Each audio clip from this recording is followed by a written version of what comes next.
Bonjour à tous, je suis Camille. Dans ma vie, je fais à la fois pas grand-chose et plein de trucs, mais surtout, je suis une meuf perchée et je suis tellement perchée que je vis parmi les planètes et les étoiles. C'est mes copines, tu vois. Du coup, ici, moi et mes différentes personnalités, on te parle d'astrologie. Alors, j'espère que vous allez bien et que votre saison du lion s'est bien déroulée. En tout cas, que vous avez pu utiliser l'énergie de la conjonction Mars-Uranus nœud nord à bon escient. Cette saison a été assez chargée, une invitation à une purification du passé axée sur notre sens commun, nos idéaux et comment nous pouvions nous repositionner ou garder le cap. Bien sûr, lié au signe du taureau, cela a concerné notre rapport à la matière, l'argent, nos valeurs et nos capacités. Je fais une brève aparté avant de commencer. Mais de mon côté, je ressens encore les énergies de la pleine lune. Et en vrai, je ne pensais pas qu'elle allait être aussi intense. Alors tout ce qui remonte à la surface nous permet de transmuter les énergies. Et puis perso, il y a plein de trucs qui sont remontés à la surface. Et j'ai pu prendre conscience de pas mal de choses. Et ça continue à vouloir me mettre un peu sans dessus-dessous. Et vu que nous sommes en train de passer en vierge, quotidiennement, c'est un effort avec moi-même que je fais. Donc je continue à garder le cap et à être dans une énergie de confiance. Bref, voilà pour ce que je voulais vous partager. Donc j'espère que de votre côté, ça a été. Voilà, voilà. Alors pour cette saison, notre soleil fait son entrée dans la signe de la Vierge. Ah, douce Vierge, mon signe préféré. Et oui, je suis un soleil vierge, si vous ne le saviez pas encore. Donc je l'aime beaucoup, la petite Virgo. La Vierge est le sixième signe du zodiaque. Elle clôture la saison de l'été. Elle est le deuxième signe mutable. Le soleil, en passant en Vierge, va nous permettre une adaptabilité pour entrer dans la saison de l'automne. En entrant dans le signe de la Vierge, le soleil vient calmer l'ardeur de l'ego du lion. Il vient le mettre un peu en retrait. Et nous sortons un peu de la volonté de toujours nous mettre sur le devant de la scène pour nous offrir la possibilité d'analyser nos comportements avant de nous ouvrir à l'autre dans le signe de la balance. Étant le sixième signe, la Vierge marque la moitié de l'année. Elle vient clôturer les 5 premiers signes où nous avons pu expérimenter notre conscience de nous-mêmes pour ensuite nous ouvrir au collectif. Le signe de la Vierge est capital pour cela, car elle propose de regarder ce que nous avons à récolter en rapport avec ce que nous avons semé. Elle analyse pour garder ce qui est bon et ce qui ne l'est pas. La saison de la Vierge marque aussi la fin des vacances et le retour à la routine, au travail, à notre quotidien, que nous aimons tant. Le soleil en passant en Vierge va donc nous inviter à observer ce que nous avons pu récolter depuis la saison du Bélier. Le soleil nous poussera à analyser, à observer notre quotidien. Ici, c'est Mercure qui revient, mais un Mercure qui calcule, un Mercure qui réfléchit, en analysant et en pesant le pour et le contre. Donc cette planète va être un peu plus mise en avant pendant cette saison. Et puis le travail reviendra sur le devant, car la Vierge, elle travaille. D'ailleurs, Mercure, pendant cette saison, partira dans sa troisième rétrogradation annuelle. Alors, pour ce début de saison, le Soleil rentre en Vierge le 23 août. Mercure, quant à lui, sera en Vierge. Vénus, elle, sera en Lion. Et Mars, quant à lui, sera en Gémeaux. Pour ce début de saison, notre Soleil et Mars seront en carré. Et dans 2 signes mercuriens mutables, c'est notre mental qui sera obligé de s'adapter. Avec Mars en Gémeaux, nous sommes poussés à être un peu plus actifs. L'énergie martienne devient un peu nerveuse et hyperactive. Et en carré avec le Soleil en Vierge, qui se calme et réfléchit, cela peut créer une surréflexion et un court-circuit dans l'action. Ce carré restera en influence pendant plus de la moitié de la saison jusqu'à la pleine lune du 10 septembre. Donc pendant l'influence de ce carré, il y aura beaucoup de nervosité dans l'air. Une agitation intérieure ou extérieure qui nous poussera à trop de mentalisation, mais aussi à, pourquoi pas, bouger plus rapidement que d'habitude, qui nous permettra de pouvoir faire beaucoup d'activités. Ou en tout cas, ce besoin s'en fera ressentir, surtout Qu'en saison de la Vierge, le risque avec cette énergie mentale éclectique qui va partout et qui serait mal canalisée, ce serait de somatiser et tomber malade. Donc peut-être que ce serait pas mal de faire de nouvelles activités pour extérioriser. D'ailleurs, nous aurons avec ce Mars un grand trigone entre lui, Mercure et Pluton, qui a commencé à la fin de la saison du Lion et qui va se poursuivre jusque dans les prochains jours. Ce grand trigone permet l'intégration de la conjonction Mars-Uranus nœud-nord, car il nous invite quand même à une facilité de transformation entre ce que l'on pense et comment on agit. Ça permet un réalignage sur des énergies qui se comprennent. Et vu que la transformation est plus facile entre notre mental et nos actions, cela peut aussi venir nous ouvrir sur de nouvelles activités, une capacité à communiquer plus vive et rapide, et nous agissons en rapport avec ce que nous pensons. À croire que nous avons appris de nouvelles choses, conscientisé de nouvelles choses, et cela nous rend un peu plus intelligents. Merci Mercure en Vierge. D'ailleurs, pendant la moitié de la saison du Lion, Mercure était en Vierge, ce qui vient aussi le rendre plus puissant. Et il continue quand le Soleil passe en Vierge. Pour ce début de saison, Mercure a une place toute particulière. Et Mercure en Vierge, c'est tout simplement l'intelligence cartésienne et logique. Mercure en Vierge, c'est le mec ou la meuf qui est ingénieur et qui sait très bien utiliser son cerveau. Donc l'idée ici, c'est que notre sens logique des choses et notre esprit cartésien reprend plus de place. À croire que nous sommes sortis d'un truc ultra illogique du genre neptunien et que nous sommes là en mode ah ouais, ça fait du bien de retrouver son intelligence. Ah mais oui, j'avais oublié, Mercure est aussi en opposition avec Neptune. Du coup, nous sommes invités à utiliser notre esprit logique et cartésien. Notre analyse, notre capacité à faire des analogies et des suites logiques dans notre tête pour rééquilibrer l'influence de Neptune en Poisson. Pour équilibrer les illusions que nous avons décelées pendant la saison du Lion, ou celles qui étaient là avant, ou pour venir nous ramener sur Terre alors qu'on était parti dans nos rêveries pendant tout l'été. Et puis cela va nous pousser à bouger pour communiquer avec plus d'aisance avec Mars en Gémeaux. Et puis cela nous donnera aussi la possibilité d'être inspiré dans notre mental tout en gardant les pieds sur terre. Et cela nous poussera aussi à avoir une envie de faire plein de trucs au quotidien. Voilà. Et Vénus, quant à elle, elle sera toujours en Lion. Alors cela nous poussera toujours à vouloir mettre nos sentiments et nos valeurs en avant, et puis ce qui nous passionne vraiment. Par contre, ce sera à son tour de venir faire un carré avec Uranus. Du coup, il y a moyen que même si nous souhaitons nous mettre en avant d'un point de vue sentimental, nous restions dans un trop grand volontarisme, un peu trop impulsif et qui ne fait pas attention aux autres. Mais heureusement, Uranus va quand même casser un peu son énergie en venant aussi la ramener sur Terre.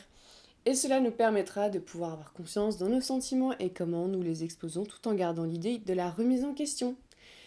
Est-ce que j'en fais pas un peu trop là? Genre calmer le mode diva excentrique qui prend un peu trop de place. Et puis ce carré invite aussi à élever nos valeurs et notre estime. Il vient permettre aussi d'amener à concrétiser nos valeurs et nos sentiments qui ont été révolutionnés lors de la conjonction entre Vénus et Uranus du mois de juin. Voilà pour notre début de saison. Elle commence sous du mental, de la communication et possiblement des nouveaux contacts. Ensuite, le 24 août, Uranus passe dans sa rétrogradation annuelle. Alors je vous laisse aller écouter mon épisode sur les rétrogradations, mais comme vous le savez, Uranus en rétro passe sur les degrés qu'il a traversés. Donc son énergie qui casse le signe du taureau s'intériorise. Le temps pour notre sens commun que nous avons vis-à-vis de la matière se tourne vers une intégration intérieure. Alors durant le reste de l'année 2022, nous serons aussi invités à reconsidérer notre rapport avec la matière, la terre-mère, l'argent et la nourriture. Donc dans tous les cas, tout ce qui reste de l'ordre du tangible chez le taureau continue à se briser, à être révolutionné, à s'ouvrir sur une nouvelle conscience commune. Le 25 août, Vénus, en plus d'être en carré avec Uranus qui rétrograde, vient faire son opposition avec Saturne. Oui, Vénus en Lion, qui aime s'exposer, commence à sérieusement manquer de confiance dans la manière d'exprimer ses sentiments. Alors elle pose le pour et le contre, son cœur devient plus sérieux et se ferme un peu plus pour devenir un peu plus mature et continuer d'élever sa manière de s'exprimer sentimentalement. Sachant que nous sommes toujours sous l'influence mercurienne, Uranus et Saturne prennent un peu le devant et nous sommes invités à prendre en considération notre valeur et l'estime que nous avons en rapport avec le monde autour de nous, nos amis et notre communauté. Et bien sûr, l'opposition, c'est toujours une histoire d'équilibre. Le 26 août, Mercure fait son entrée en Balance. Le Mercurien se rapproche de ses affections, il rejoint Mars en Gémeaux dans son énergie aérienne et nous souhaitons nouer des liens, d'échanger et peut-être discuter autour d'associations et de partenariats. Avec Mercure qui passe en Balance, le rapport à l'autre devient important et renforce aussi l'opposition Vénus-Saturne et son opposition qu'il fait avec Neptune, où nous sommes invités à être équilibrés et faire des compromis avec douceur dans nos échanges et nos partenariats. Savoir regarder les deux faces d'une même pièce. Les questions liées à l'équilibre, la justice, la justesse, la douceur vont être importantes pendant cette période. Le 27 août, nous aurons la nouvelle lune en Vierge. Nouvelle lune égale nouveau départ. En Vierge, cela nous invitera à utiliser notre mental à bon escient. Et puis vu que Mercure vient juste de faire son entrée en Balance, nous serons invités à nous ouvrir sur un compromis que l'on peut faire avec nous-mêmes, sur ce que nous avons pu récolter depuis le printemps. C'est aussi la nouvelle lune de la récolte, justement. L'heure de chérir nos petits fruits et légumes, l'heure aussi de nous permettre une nouvelle analyse sur les derniers 6 mois que nous avons eus et cela pourra nous pousser à nous ouvrir vers de nouveaux contacts, de nouvelles activités, bref, de toute façon, vous aurez le droit à un épisode consacré à cette nouvelle lune, qui d'ailleurs sortira au même moment que l'épisode sur la saison de la Vierge. Mercure vient faire son opposition à Jupiter, toujours en Bélier. Il sera temps d'équilibrer et d'aller vers un compromis dans notre échange pour ne pas trop prendre de place, observer nos contacts comme des partenaires avec qui nous pourrons échanger équitablement sans en faire trop et sans vouloir s'imposer. Toujours une histoire de compromis. Le 5 septembre, Vénus passe en Vierge, une Vénus qui se cérébralise et qui devient un peu plus timide à exprimer ce qu'elle ressent. Cela nous invitera sûrement à aller exprimer nos valeurs et nos affections plus humblement et d'une manière qui soit plus pratique pour nos associations ou pour notre travail, sans rentrer dans une over-représentation théâtrale de ce que l'on ressent. Au même moment, le Soleil fera son trigone à Uranus. Nous savons ce que nous pouvons révolutionner en nous et nous continuons sur la lancée. Dans la saison de la Vierge, nous nous mettons au travail sur ce que nous souhaitons voir progresser en nous ou à l'extérieur de nous et nous sommes confiants sur le sens commun que nous avons. Cela permettra aussi de continuer sur la lancée de ce que nous avons pu venir casser et faire progresser avec la conjonction Mars-Uranus-Nœud Nord. Bien sûr, après cette nouvelle lune, ce qui pourra se faire ressentir, c'est notre volonté de rencontrer des nouvelles personnes avec Mars en Gémeaux, d'avoir une envie de plus communiquer en rapport avec ce que nous avons fait pendant la saison du Lion. Le 10 septembre, nous aurons la pleine lune en Poisson de la saison de la Vierge. Notre bilan sur cette saison et nous aurons aussi le Soleil qui viendra faire son opposition annuelle à Neptune. Cette fois-ci, le bilan se tournera sur l'amour universel et l'inspiration profonde que nous avons du monde. Un équilibrage qui nous permettra de remettre du sens pour certains et de sortir de certaines illusions que nous pouvions avoir sur notre capacité à échanger ou sur nos contacts. Équilibrage qui permettra de prendre du recul sur l'amour, de prendre du recul sur nos rêveries. D'ailleurs, cette saison sera marquée cette fois-ci par l'opposition Neptune, l'opposition qui viendra marquer le besoin d'équilibre qu'on aura besoin de mettre en place sur notre quotidien. Équilibre pour comprendre notre besoin profond de l'amour du tout et de l'empathie, mais que cela ne doit pas venir empêtrer sur notre quotidien ou sur notre travail journalier. Et pour certains, sur la santé, peut-être un check-up médical sera le bienvenu. Car nous avons sûrement été surmenés pendant ce début de saison où là, nous n'avons sûrement pas écouté notre corps qui nous disait stop. Bien sûr, je reviendrai pour un épisode spécial sur cette pleine lune qui risque aussi d'être chargée. Et oui, nous aurons en même moment Mercure qui rentrera dans sa troisième rétrogradation de l'année, et c'est d'ailleurs là que tout va se corser pendant cette saison. Comme je vous l'avais expliqué, Mercure qui rétrograde, ça fout toujours un peu le bazar. Sa rétrogradation va commencer en Balance et se terminera en Vierge. Alors la rétrogradation de Mercure en Balance, c'est des quiproquos autour de nos relations avec l'autre dans la justesse et l'équilibre. Ça peut venir faire remonter à la surface des comportements un peu rigides dans nos paroles. Mercure aura tendance à être un peu plus agressif, ce qui n'est typiquement pas du tout du style de la Balance. Mais il ne faut pas croire qu'une Mercure Balance ne peut pas montrer les crocs pour s'exprimer. Et alors ce qui risque d'arriver pendant la période de rétrogradation de Mercure, ce sont le retour de communication un peu plus du style Bélier. Du genre, moi je m'exprime et je m'en fiche de ce que tu dis. L'idée pendant cette rétro serait de tourner cette fois sa langue dans sa bouche avant de parler. Déjà, et aussi de faire toujours attention à comment on s'exprime. Cela ressortira surtout dans nos partenariats et aussi sur toutes les formes de contrats. Il y aura aussi des questions concernant la justice qui peuvent revenir sur la table. Et bien sûr, quand Mercure rétrograde, il y a toujours des retours du truc du passé. Ici, c'est pas forcément nos émotions parce que c'est pas la lune qui bouge, mais enfin, quoique, mais bien des retours de contact avec Mercure. Ici, ça peut concerner des contrats possibles qui reviennent sur la table, des trucs qui avaient pris du temps. Et pendant la saison de la Vierge, ça concerne beaucoup notre travail, job. Cela peut venir dire qu'une personne vous recontacte pour travailler avec vous. Mais cela peut aussi concerner des retours de partenaires pour certains. Et suite à l'été avec la saison du lion qui a été axée sur un repositionnement sur ce que nous aimons ou de garder les caps sur ce qui nous passionne, pour certains, les retours d'anciens partenaires amoureux qui reprendront contact ou que c'est vous qui allez reprendre contact. Bien sûr, avec la balance, c'est toujours la relation à l'autre. Du coup, cela peut concerner toute relation possible. Et comme nous sommes toujours sur l'influence mercurienne, amplifiée avec Mars en Gémeaux, cette rétrogradation peut vraiment nous fatiguer dans les échanges verbaux avec l'autre. Les quiproquos amplifiés peuvent venir nous générer beaucoup d'hyperactivité mentale pour essayer de se faire comprendre. Et derrière, c'est nos émotions qui en prennent un coup et on craque. Soit on pleure, soit ici on peut se cogner assez stupidement. Le risque pendant cette saison, c'est vraiment la surcharge mentale entre devoir gérer le retour au travail, avoir envie de faire de nouvelles activités et voir de nouvelles personnes. Et puis pendant cette saison, comme je l'ai dit, cette fois le Soleil ira faire son opposition annuelle à Neptune. Avec cette surcharge mentale, ce qui risque d'arriver aussi, c'est d'aller fuir dans nos rêveries, de repousser aussi les petites choses du quotidien que nous devons régler. D'où le besoin d'apprendre à rééquilibrer ces moments où nous voulons juste rien faire et se projeter dans nos rêveries, et ces moments où nous devons être en pleine possession de nos moyens pour être efficaces au quotidien et gérer nos petites tâches.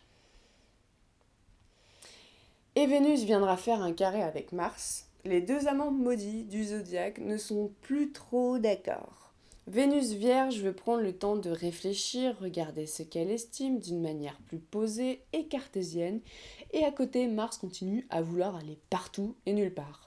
Cela peut venir amplifier la surmentalisation de nos sentiments, d'essayer de comprendre les tenants et aboutissants de pourquoi on ressent ça ou ça. Mais cela peut nous pousser aussi à une remise en question et permettre une analyse plus vive et une capacité à exprimer plus vite et donner plus d'impulsion pour aller tester des trucs dans des activités qui nous passionnent et qui nous permettra de calmer nos sentiments et de les rendre un peu plus pratiques. Encore une fois, Vénus en Vierge nous invitera à garder ce qui est bon de ce qui ne l'est pas. À partir du 14 septembre jusqu'à l'entrée du Soleil en Balance, Vénus, le Soleil et Mercure se rapprochent. Ils vont petit à petit venir mélanger leurs énergies. C'est un mélange entre le signe de la Vierge et le signe de la Balance qui s'opère. De plus en plus sur cette fin de saison, nous aurons un besoin dans un premier temps de venir analyser plus en profondeur nos sentiments, ce sur quoi nous mettons de la valeur et en même temps nous serons poussés à être plus doux, à comprendre aussi ce que nous attirons, car Vénus a un pouvoir attractif. Et bien sûr, nous serons aussi poussés à faire du compromis entre notre quotidien, notre travail, notre santé, nos partenariats, nos relations avec les autres. Et puis le Soleil et Vénus viendront faire un trigone avec Uranus en taureau et cela va encore réactiver le nœud nord en taureau. Mais pas aussi violemment que pendant la saison du lion, où il y avait un carré qui nous poussait à nous repositionner ou à garder le cap sur nos passions et notre amour. Ici, avec ce trigone, ce sera intégrer une fluidité dans l'ouverture sur le besoin de nous révolutionner et de faire intégrer nos acquis, nos capacités tout en douceur à l'intérieur de nous. L'aspect de trigone nous amène aussi de la positivité car les énergies se comprennent entre elles. Cela peut nous pousser à comprendre quelles sont nos valeurs, ce qui nous appartient, ce qui fait que l'on est ce que l'on est à travers l'estime et cela se retrouvera au quotidien avant qu'on aille le rencontrer à travers l'autre. Cela aussi nous pousse à une certaine reprise de confiance dans nos valeurs et dans la manière de les exprimer et qui fait que nous réussissons à élever notre conscience du sens commun. Nous intégrons petit à petit nos nouveaux idéaux, nos nouveaux principes de communauté. Et cela va refluidifier aussi le nord où pendant cette année nous sommes invités à laisser ces liens qui nous maintenaient dans des choses sombres, où le lien à l'autre était plus important que ce que nous pouvions apporter et faire fertiliser en nous. Ici, nous nous retrouvons avec douceur en nous-mêmes. Une forme d'acceptation s'opère et c'est toujours pour notre plus pur épanouissement. Mars viendra faire un trigone avec Saturne après son carré avec lui pendant la saison du lion, qui encore une fois nous amène pas mal de remises en question sur notre manière d'agir pour nous repositionner ou pour garder le cap. Cette fois-ci, ce trigone nous apporte plus de maturité dans notre manière d'agir et nous permet d'être un peu moins je fonce à toute allure partout pour venir intégrer cette énergie dans notre capacité à agir plus sérieusement et plus pragmatiquement. Sur la fin de saison, cette conjonction va faire une opposition avec Neptune, déjà, et Jupiter, qui sont entre la fin des poissons et le début du bélier. Alors cela peut nous inviter à sortir des illusions que nous pouvions avoir par rapport à nos sentiments. Et aussi rééquilibrer notre besoin de nous mettre en avant par rapport à l'autre. Les énergies nous forcent à rester dans une sorte d'humilité que représente la Vierge, à comprendre que nous avons une place mais que l'autre aussi en a une. Et c'est pour éviter de développer un ego trop fort, où nous nous croyons meilleurs que tout le monde. Un équilibre qui s'opère entre l'empathie et les rêveries et qui nous pousse à revenir sur Terre dans nos sentiments et notre estime. Un équilibre qui s'opère entre notre envie d'expandre notre moi au détriment des autres pour réapprendre à vivre avec l'autre. En tout cas, comprendre que nous avons aussi besoin de lui. Dans tous les cas, notre rapport à l'autre et à nous-mêmes, notre vie quotidienne et notre vie imaginaire seront questionnés pendant cette période. Et ça aussi pendant le début de la saison de la Balance. Et vu que Mars sera toujours en Gémeaux, la parole, les échanges et les contacts seront notre fer de lance pour intégrer les énergies de cette saison. Alors je reviendrai approfondir tout ça pour les lunaisons de cette saison. J'espère que cela vous aura plu et je vous rappelle quand même que ceci n'est que mon interprétation personnelle et que nous avons tous notre petit bonhomme de chemin à faire. Et je vous dis à plus dans le Cosmic Bus pour de nouveaux épisodes cosmiques.